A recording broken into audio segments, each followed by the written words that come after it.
আসসালামু আলাইকুম রহমতুল্লাহি ওবরকাতুহু।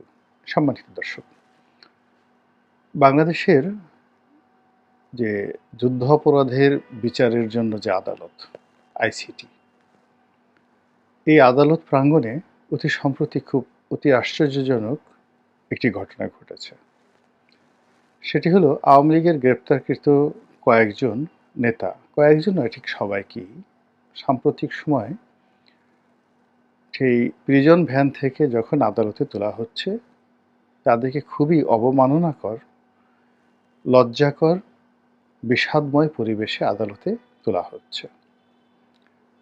এখানে কার কি বয়স, কার কি অবস্থান, কার কি ইতিহাস, সব কিছু বাদ দিয়ে এই মুহূর্তে তারা অপরাধী, এই বিবেচনায় সবাইকে পিঠমোড়া করে পেছনে হ্যান্ডকাপ পরিয়ে, তারপর মাথায় হেলমেট বেঁধে, গায়ে বুলেট প্রুফ জ্যাকেট পরিয়ে, দুই পাশে দুইজন সশস্ত্র অথবা নিরস্ত্র শক্তিশালী পুলিশ তাদের কনুই বা তাদের যে হাতের কবজির উপরের অংশ যেটি, সেটিকে ধরে রাখে। তারপরে তাদেরকে টেনে হিঁচড়ে গাড়ি থেকে নামিয়ে আদালতে তোলা হয়। প্রথম দিকে ২-৪টি ঘটনা এভাবে ঘটেছিল এবং সেখানে হাতকড়া পরানো হয়নি, এটি নিয়ে আলোচনা ছিল বা বিতর্ক ছিল। এরপর হাতকড়া পরানো হলো, প্রথমে এক হাতে, তারপর দুই হাতে। তারপর হাতকড়াটা আবার সামনের থেকে নিয়ে পেছনের দিকে দেওয়া হলো। এই গেল এক। ঢাকা মেট্রোপলিটন কোর্টে যাদেরকে তোলা হতো, তাদেরকে একভাবে তোলা হতো, আর তুলনামূলকভাবে আইসিটি কোর্ট, যেটিকে ওয়ার ক্রাইম ট্রাইব্যুনাল বলা হচ্ছে, যেটি আওয়ামী লীগই গঠন করেছিল যুদ্ধাপরাধীদের বিচার করার জন্য, ৭১-এর মানবতা বিরোধী অপরাধীদের বিচার করার জন্য, সেই একই আদালতে এখন আওয়ামী লীগ নেতাদের বিচার হচ্ছে। তো এখানে প্রথমে যাদেরকে তোলা হতো, অর্থাৎ এই আইসিটি কার্যালয়ে, তারা বেশ হেলে দুলে, তারপরে শেষে হাসি তামসা করে, রং তামাশা করে, ভালো ড্রেসে তারা আসতেন এবং তাদেরকে হাতকড়া পরানো হতো না। কিন্তু সাম্প্রতিক সময় এমন কি হলো যে এখন সেই আদালতেও তাদেরকে সিএমএম কোর্টের মতো হাতকড়া পরে ওঠানো হচ্ছে। তো এই ঘটনা আওয়ামী লীগের প্রায় সব নেতাই মেনে নিয়েছেন, কিন্তু দুইজন নেতা, তাদের মধ্যে একজন আওয়ামী লীগ নেতা যিনি একসময় জাসদ করতেন, জনাব শাহজাহান খান, আর একজন জাসদ নেতা হাসানুল হক ইনু। ওনারা দুইজন একটা ইতিহাস সৃষ্টিকারী, যাকে বলা হয়, বিদ্রোহ করেছেন। জনাব শাহজাহান খান বয়স্ক মানুষ, কিন্তু যথেষ্ট শক্তিশালী, রাগী, তেজি, বিদ্রোহী, এবং সারা জীবন তিনি সাহস দেখিয়েছেন জীবনের সব ক্ষেত্রে, এমনকি ১/১১ সময়টিতেও তাকে নোয়ানো যায়নি। তো সেই মানুষটি, তিনি একবার সিএমএম আদালতে আর্তি জানিয়েছিলেন যে আমি ৭ বার বা ৮ বারের নির্বাচিত সংসদ সদস্য, আমার আব্বা নির্বাচিত সংসদ সদস্য ছিলেন, আমি একজন মুক্তিযোদ্ধা। এভাবে হাতকড়া পরিয়ে আমাকে আদালতে উঠানো অবমাননাকর। এই ঘটনার পর কিছুদিন দেখা গিয়েছে যে তাকে হাতকড়া পরানো হচ্ছে না বা অন্য কাউকে হাতকড়া পরানো হচ্ছে না। কিন্তু আবার ইদানিংকালে সেই পুরনো ব্যবস্থা ফিরে এসেছে, আরও নির্মম হয়ে, আরও ভয়ঙ্কর হয়ে। তো এগুলোর কারণ কি সেগুলো নিয়ে বলবো, তার আগে ঘটনার প্রেক্ষাপট বলে নিই। শাহজাহান খান সাহেব, তাকে যখন এই হেলমেট পরে উঠানো হচ্ছিল, তিনি অত্যন্ত বিরক্ত ভরে, ঘৃণা ভরে এবং রাগান্বিত হয়ে মাথা ঝাঁকিয়ে তিনি হেলমেটটা ফেলে দিয়েছেন। এই গেল এক।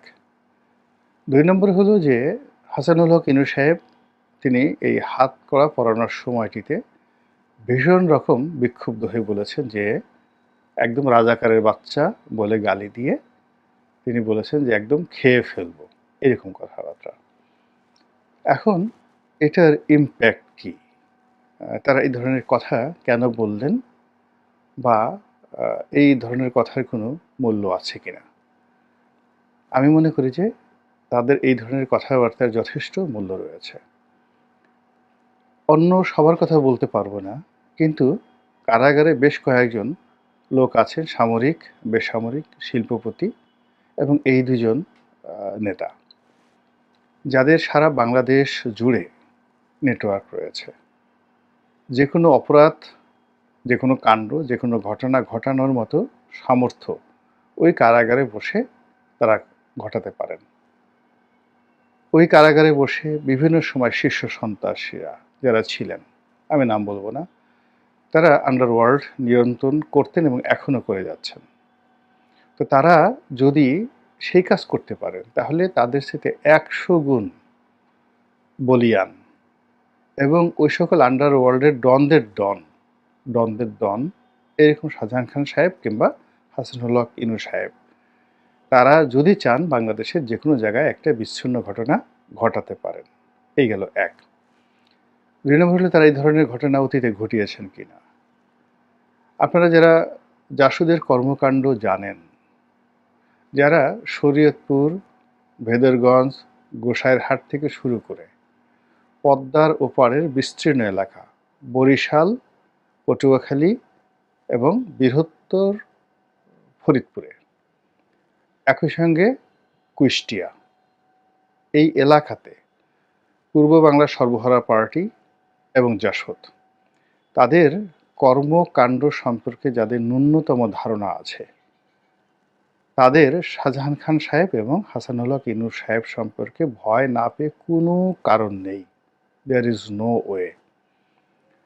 ওই এলাকাতে কত কিছু যে ঘটেছে, কত হত্যাকাণ্ড, কত নির্মম হত্যাকাণ্ড, পুলিশের সঙ্গে ডাইরেক্ট গোলাগুলি, সেনাবাহিনীর সঙ্গে, রক্ষী বাহিনীর সঙ্গে ডাইরেক্ট গোলাগুলি, এবং এই ঢাকা শহরে চাঁদাবাজি বলেন, মাস্তানি বলেন, গুন্ডামি বলেন, রাজনীতি বলেন, সব ক্ষেত্রে এই ২ ব্যক্তি, জনাব হাসানুল হক ইনু এবং জনাব শাহজাহান খান, তারা মানে এই জেলখানায় ঢোকার আগ পর্যন্ত ছিলেন কিং অব দ্য কিং এবং মুকুটবিহীন সম্রাট, এ কিং উইদাউট কিংশিপ। তো মুকুটবিহীন সম্রাট, সেই যে তাদের সাম্রাজ্য, সেটা এখনো ভেঙে পড়েনি। ফলে তারা জেলখানাতে গিয়েছেন, কিন্তু কখনো তাদেরকে বিমর্ষ মনে হয়নি। পোশাক আশাকে কখনো তাদেরকে অকেতা দুরস্ত মনে হয়নি। তাদের মুখে হাসি ছিল, সাবলীলতা ছিল। ঠিক সেই জায়গাটাতে, সেই ইগোতে যখন আঘাত করা হয়েছে, অসম্মান করা হয়েছে, তারা গর্জে উঠেছেন এবং তারা যা সত্যিকার অর্থে তাদের যে যোগ্যতা রয়েছে, সেই যোগ্যতা তারা ফুটিয়ে তোলার চেষ্টা করেছেন। এটি হলো স্বাভাবিক এই অভিব্যক্তি তাদের এই কর্মকাণ্ড সম্পর্কে। দ্বিতীয়ত, এখানে একটা বিষয় ভাবতে হবে। সেটি হলো, কখনো কখনো পরিস্থিতি, পরিবেশ প্রতিকূলে যদি চলে যায়, তাহলে মানুষ বিনয়ী হয়, ভয় পেয়ে যায়, তওবা করে এবং আত্মসমর্পণ করে, কর্তৃপক্ষের নিকট, আল্লাহর নিকট কান্নাকাটি করে, এবং এর ফলে একটা রসায়ন তৈরি হয়। আল্লাহ অনেক সময় ক্ষমা করে দেন। তারপরে দুনিয়ার আদালতেও তাদের এই বিনয়ের কারণে সাজা কমে যায়, অনেকে বেকসুর খালাস পেয়ে যায়। এই গেল এক অবস্থা। দ্বিতীয়ত, অনেকে দম্ভ করেন, প্রচণ্ড দম্ভ করেন, এবং তারা বিশ্বাস করেন যে আমরা সারা জীবন যে কাজগুলো করেছি এভাবে চলতে পারবো, আমাদেরকে কেউ আটকিয়ে রাখতে পারবে না।